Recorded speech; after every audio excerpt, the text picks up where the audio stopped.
Welcome and congratulations on your new job. It feels great having a new job. And because you've gotten a new job, I'd like to ask you a favor. If you'll take out your phone and if you'll see the QR code right there for Google, it'd mean a lot to us if you could give us a review. Now, while you're doing that, I want to tell you about our referral program. We pay you $25 for each person that you refer to us that completes their assignment with perfect attendance. So before you leave today, just be thinking about who do you know that you could refer and talk to someone here in the branch and they'll kind of get you started on that.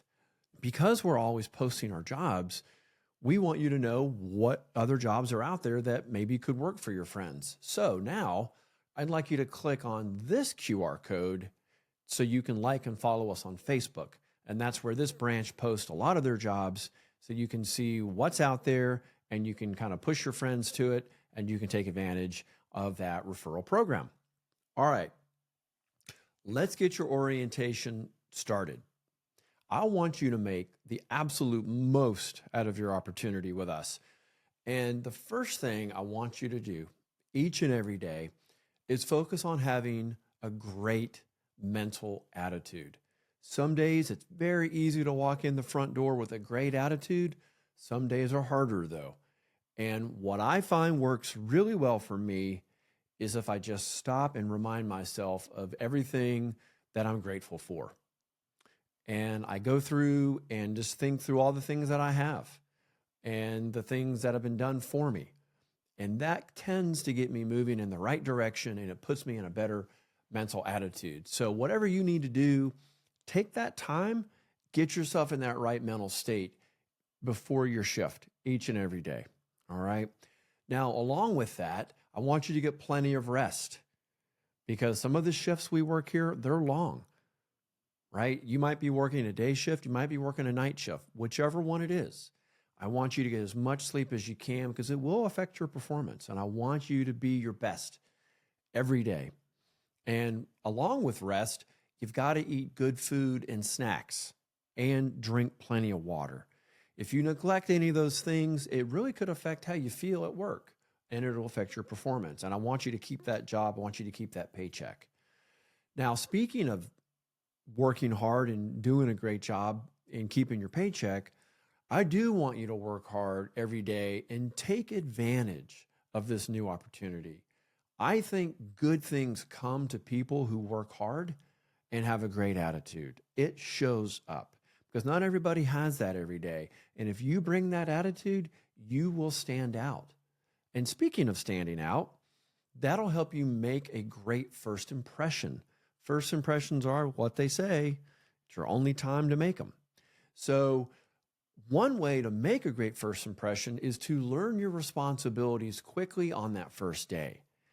Do everything you can to really understand what it is that you're being asked to do, and that'll help you make that great first impression right away. Another thing you can do is be on time every day. Show up 5, maybe 10 minutes early. Get prepared. Maybe that's the time you work on the mental attitude by just giving yourself a few minutes before the shift starts. You see, we actually do have an attendance point system, and you need to take that seriously because if you accumulate 9 points for being late, leaving early, or a no call, no show, you're going to add up your points. And when you hit 9, your assignment will be ended. Now, we have a dress code. No ripped jeans, no extremely loose clothes. I want you to talk to your staffing coordinator right here in this branch to get the specific details for what this client wants, but we do have a dress code.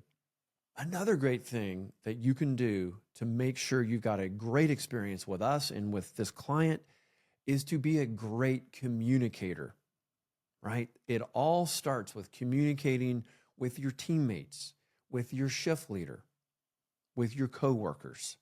Most problems can be avoided when you communicate about a problem or a safety concern. You need a sick day, there's a workplace conflict. The best thing to do is communicate right away, and in some cases, communicate in advance. Teamwork, so important. We love team players. And we want you to really bond with your team at work and bond with us here in the branch. Because the closer we're bonded together, the better we can work together as a team to overcome whatever problems, whatever challenges are going to come up, because things are going to come up. And one of the things that tends to come up for people is they lose focus. So I want you to stay focused. Okay. What happens over time is people get lazy and they tend to lose focus. They get a little sloppy. That might take some shortcuts. I want you to focus on keeping your work quality high. Don't get too comfortable once you get into this thing a couple weeks and think, oh, I've got this. Stay humble and stay focused. That'll help you keep your work quality high, and that'll keep that great first impression going. Another thing to do, follow the instructions of your shift leader that you're given each day. You see, what's going to happen, a coworker is going to ask you to help them in one of their stations. And before you say, get up and leave your station, you want to make sure you get approval from your supervisor before you leave your station and go to theirs. So it's very important to follow the instructions and ask permission if you really feel like you need to leave your station. Now, I could have put this one first, but it's safety. Safety truly is our number one priority. I want you to be safe each and every day. I want you to get home safe with no incidents. And the best way to do that is to adhere to the PPE standards and whatever other additional safety standards that the client has on site for you. I want you to adhere to our PPE standards each and every day, even when you see other people are not adhering to it. You can't control someone else, but you can control yourself. And I don't want you to find yourself in a situation where, had you just been wearing your gloves, had you just been wearing your glasses, such and such wouldn't have happened. Okay, the best way to prevent it is just to keep your PPE on at all times. Let's move to something a little more serious, even more serious than safety, and that's how to handle a conflict when something goes wrong at work. Let's be honest. I mean, things are going to happen. And when a conflict is present, I don't want you to get defensive and start arguing. The best thing you can do, just work on keeping your emotions in check. Take a big breath, relax, and remember, you're in the situation, so you have to take responsibility for yourself, right? Don't start blaming others. That's not going to help your situation when you're doing that.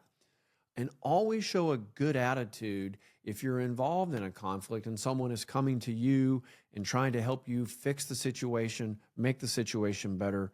Show a good attitude about fixing the problem, about fixing the mistake, and getting better.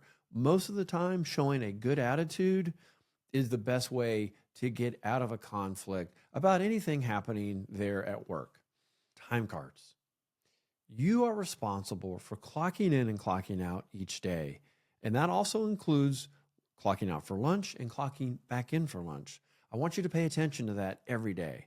So make sure your time is being recorded accurately. Now, we do pay weekly based on verified time cards. And that's the key word there, verified. I can't pay you accurately until your time is verified. Who verifies it? The client. That's why you need to be checking that accuracy daily. So if there is an error, if there is an IT issue that's happening that is preventing you from logging in or logging out, you need to notify us right away. Call the branch, call your shift leader over. Do that immediately. That goes back to that communication. Communicate immediately. For any reason your check is not right, remain calm, call the office, and know we will do everything we can to get your hours verified and we'll get you paid as soon as possible.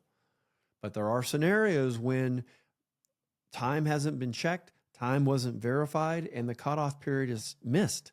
And that means that pay doesn't come till next week. Let's talk about a few things not to do at work before we finish with how to get promoted to a shift supervisor.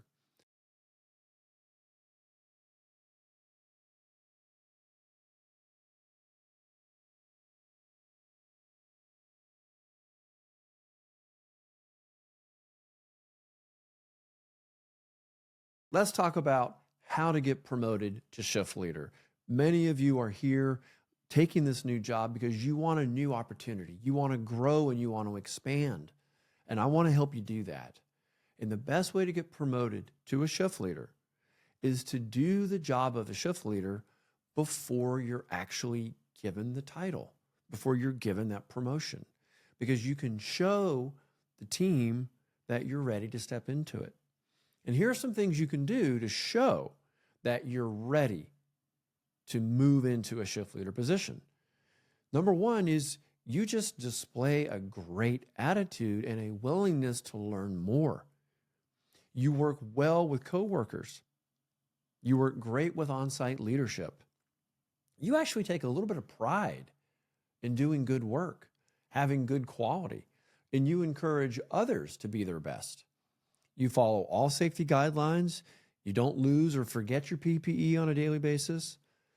And instead of complaining about a problem, you start offering suggestions. You're looking for ways to make improvements on the work site. When you see a need, you meet the need. You strive for perfect attendance. All absences are excused, or you've got it documented with a doctor's note. I want you to understand not just your job, but the jobs that other people are performing. The more you know, the more you can help, the more you can manage and lead. And finally, be patient. Don't expect to be promoted in 30 days. The best way is to act as a leader and show management that you're ready and you can step in and do the job. I wish you all the success in the world in your new job.